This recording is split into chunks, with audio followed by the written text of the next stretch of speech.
ವೈರಸ್ಗಳಿದ್ದಾಗೆ KIDB ಮತ್ತು KHB ಬೇರೆ ಬೇರೆ ಯೋಜನೆಗಳ ಹೆಸರಿನಲ್ಲಿ ಶೇಕಡ 60ಕ್ಕೂ ಹೆಚ್ಚು ಭಾಗದ ಕೃಷಿ ಭೂಮಿಯನ್ನು ನಾಶ ಮಾಡಿ ಅವರ ಬಂಡವಾಳಶಾಹಿಗಳ ಕೈಗೆ ಒಪ್ಪಿಸಿದ್ದಾರೆ. ಒಂದು ಏರಿಯಾ ಬಿಟ್ಟರೆ ಇನ್ನೊಂದು ಏರಿಯಾ ಈಗ 10 ಊರು ಸೇರಿದ್ರೆ ಒಗ್ಗಟ್ಟಾಗಿ ಹೋರಾಟ ಮಾಡ್ತಾರೆ ಅನ್ನೋ ಒಂದು ದೃಷ್ಟಿಯಿಂದ 2 ಊರಿಗೆ ಕೊಡ್ತಾ ಇದ್ದಾರೆ. ಕೇವಲ P ನಂಬರ್ಗಳಿಗೆ ಮಾತ್ರ ಕೊಡ್ತಾ ಇದ್ದಾರೆ.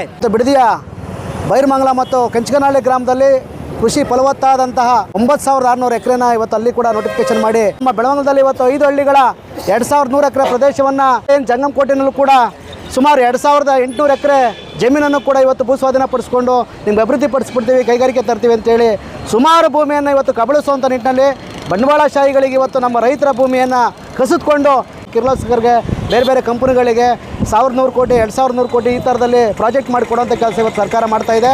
ಬೆಂಗಳೂರು ಸುತ್ತಮುತ್ತ ಇರತಕ್ಕಂಥ ರೈತರ ಫಲವತ್ತಾದ ಕೃಷಿ ಭೂಮಿಯನ್ನ ಫಲವಂತವಾಗಿ ಅನ್ಯ ಯೋಜನೆಗಳ ಹೆಸರಿನಲ್ಲಿ ಭೂಮಾಫಿಯಾದರ ಕೈಗೆ ಒಪ್ಪಿಸ್ತಕ್ಕಂಥ ಒಂದು ನೀಚ ಕೃತ್ಯಕ್ಕೆ ಸರ್ಕಾರ ಬಂದಿದೆ. ಇವತ್ತು ಬೆಂಗಳೂರು ಗ್ರಾಮಾಂತರದಲ್ಲಿ ಸುಮಾರು ಶೇಕಡ 60ಕ್ಕಿಂತ ಹೆಚ್ಚು ಕೃಷಿ ಭೂಮಿಯನ್ನ ಕೈಗಾರಿಕೆಗಳ ಹೆಸರಲ್ಲಿ KHB ಹೆಸರಿನಲ್ಲಿ ಮತ್ತೆ ಉಪನಗರಗಳ ಹೆಸರಿನಲ್ಲಿ ಜೊತೆಗೆ ಬೇರೆ ಬೇರೆ ಯೋಜನೆಗಳ ಹೆಸರಿನಲ್ಲಿ ಶೇಕಡ 60ಕ್ಕೂ ಹೆಚ್ಚು ಭಾಗದ ಕೃಷಿ ಭೂಮಿಯನ್ನ ನಾಶ ಮಾಡಿ ಅವರ ಬಂಡವಾಳಶಾಹಿಗಳ ಕೈಗೆ ಒಪ್ಪಿಸಿದ್ದಾರೆ. ಅದೇ ರೀತಿ ಇನ್ನೂ ಮುಂದುವರೆದು ಈಗ ನಮ್ಮ ಬೆಳವಂಗಲದಲ್ಲಿ 5-6 ಊರುಗಳನ್ನ ಮತ್ತೆ ಕೈಗಾರಿಕಾ ಅಭಿವೃದ್ಧಿಗೆ ಅಂತೇಳಿ ಒಂದು ಅಕ್ವಿಷನ್ಗೆ ಹೊರಟಿರ್ತಕ್ಕಂಥದ್ದು ಹೇಯ ಕೃತ್ಯ.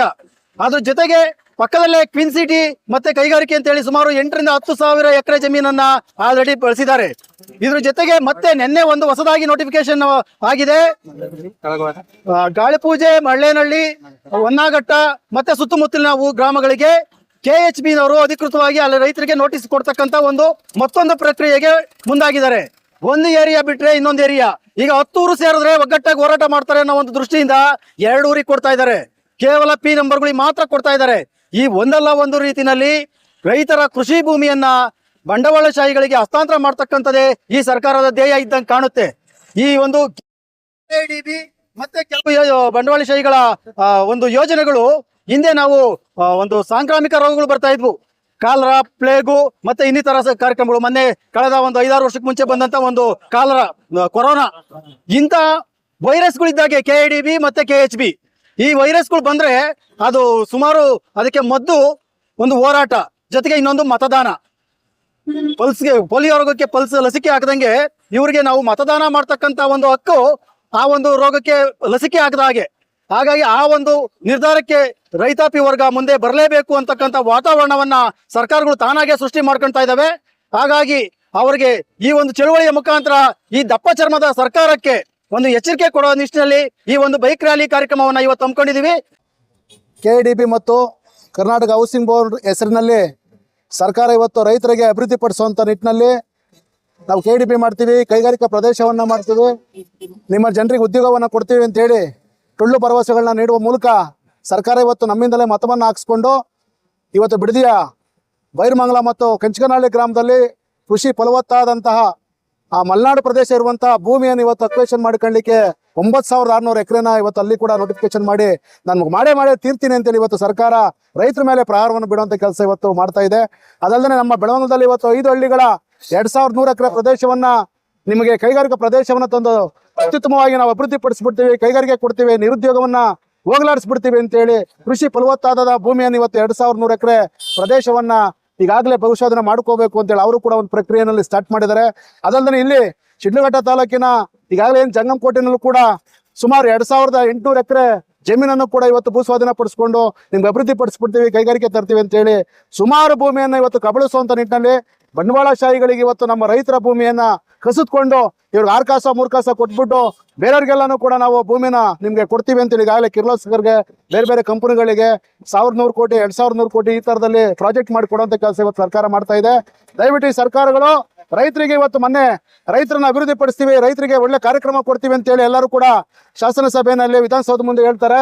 ಆದ್ರೆ ಇವತ್ತು ರೈತರನ್ನ ದುಳ್ಳಿಗೆ ಎಲ್ಲಿ ಎಲ್ಲೋ ನಿರುದ್ಯೋಗಕ್ಕೆ ತಳ್ಳುವಂತ ಕೆಲಸ, ಭೂಮಿ ಇಲ್ದೇನೆ ಕಿತ್ಕೊಂಡು ಅವ್ರನ್ನ ನಾಶ ಪಡಿಸುವಂತ ಕೆಲಸ, ಉದ್ಯೋಗ ಕೊಡದಂತ ಸಂದರ್ಭದಲ್ಲಿ ಕೃಷಿ ನಾಶವನ್ನು ಮಾಡುವಂಥದ್ದು, ಅವ್ರು ಒಕ್ಕಲೆಪ್ಸುವಂತ ಕೆಲಸಗಳು ಈ ಒಂದು ಸರ್ಕಾರಗಳು ಮಾಡ್ತಾ ಇದೆ.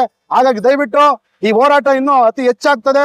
ಇಡೀ ರಾಜ್ಯದಾದ್ಯಂತ ಎಲ್ಲ ಪ್ರದೇಶಗಳಲ್ಲೂ ಕೂಡ ಹೋರಾಟಗಳನ್ನ ಸೇರಿ ರಾಜ್ಯ ಮಟ್ಟದ ಮುಂದೆ ಬೃಹತ್ ದೊಡ್ಡ ಮಟ್ಟದ ಕಾರ್ಯಕ್ರಮಗಳನ್ನ ನೀಡಬೇಕಾಗ್ತದೆ. ದಯಮಾಡಿ ಏನ್ ಸರ್ಕಾರ ಅಂತ ಇದ್ದೀರಿ, ಈಗಲೇ ಈ ಕೂಡಲೇ ರೈತರಿಗೆ ಅಭಿವೃದ್ಧಿ ಪಡಿಸೋ ನಿಟ್ಟಿನಲ್ಲಿ ರೈತರುಗಳಿಗೆ ಏನು ಅಗತ್ಯ ಇದೆ ಆ ಸೌಲಭ್ಯಗಳನ್ನ ಒದಗಿಸುವಂಥದ್ದಾಗಬೇಕು, ಕೃಷಿಗೆ ಮಾನ್ಯತೆ ಕೊಡುವಂಥದ್ದಾಗಬೇಕು. ಆಹಾರ ಧಾನ್ಯ ಇವತ್ತು ಬೆಳೆಯುವಂಥ ಸಂದರ್ಭದಲ್ಲಿ ಇವತ್ತು ಈ ಭಾಗ ರಾಗಿ ಬಹಳ ಮುಖ್ಯವಾದಂಥ ಬೆಳೆ ಆಗಿದೆ. ಇವತ್ತು ಇಡೀ ರಾಜ್ಯ ದೇಶದಾದ್ಯಂತ ರಾಗಿಯನ್ನ ತಿಂದು ಆಹಾರ ಪೂರೈಕೆ ಮಾಡುವಂತ ಕೆಲಸ ಆಗಿದೆ.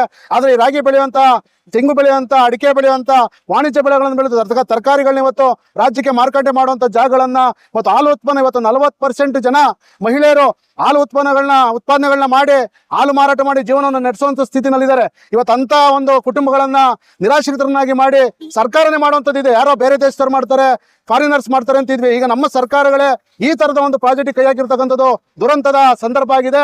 ಮುಂದಿನ 20 ವರ್ಷಗಳಲ್ಲಿ ಈಗಾಗಲೇ ಆಹಾರ ಕ್ರಾಂತಿ ಜಾಸ್ತಿ ಆಗಿದೆ. ಮುಂದೆ 20 ವರ್ಷಗಳಲ್ಲಿ ಆಹಾರ ಸಿಗೋದಿಲ್ಲ, ನೀರು ಸಿಗೋದಿಲ್ಲ. ಇಂಥ ಸಂದರ್ಭದಲ್ಲಿ ಈ ತರ ಕಠಿಣ ಕ್ರಮಗಳನ್ನ ಜಾರಿ ಮಾಡುವಂಥದ್ದು ನಿರ್ದಾಕ್ಷಿಣ್ಯ ಕ್ರಮ. ಹಾಗಾಗಿ ನಾವೆಲ್ಲ ರೈತ ಸಂಘದ ಒಕ್ಕೊರಲವಾಗಿ ನಾವು ಈ ಒಂದು ಏನ್ ಭೂಸ್ವಾಧೀನ ಪ್ರಕ್ರಿಯೆಗಳು ಎಲ್ಲೆಲ್ಲಿ ನಡೀತಾ ಇದೆ, ದಯವಿಟ್ಟು ಇದನ್ನ ಈ ಕೂಡಲೇ ಕೈ ಬಿಡಬೇಕು. ಇಲ್ಲಾಂದ್ರೆ ನಮ್ಮ ಉಗ್ರ ಹೋರಾಟ ವಿಧಾನಸೌಧ ಇರ್ಬೋದು ಅಥವಾ ನವದೆಹಲಿ ಹೋಗುವಂತ ಹೋರಾಟಗಳು ಮುಂದೆ ಪ್ರಾರಂಭ ಆಗ್ತದೆ. ಅದಕ್ಕೆ ಆ ತರಕ್ಕೆ ಅವಕಾಶ ಕೊಡಬಾರ್ದು ಅನ್ನೋದಾದ್ರೆ ನೀವು ಈ ಕೂಡಲೇ ಎಚ್ಚೆತ್ಕೊಂಡು ರೈತರ ಭೂಮಿಯನ್ನು ರೈತರಿಗೆ ವಾಪಸ್ ಕೈ ಬಿಡಬೇಕು ಅಂತೇಳಿ ಈ ಮೂಲಕ ನಾವು ನಿಮ್ಮನ್ನ ಕೇಳ್ಕೊಳ್ಳುವಂತ ಪ್ರಯತ್ನ ನಾವು ಮಾಡ್ತಾ ಇದ್ದೀವಿ.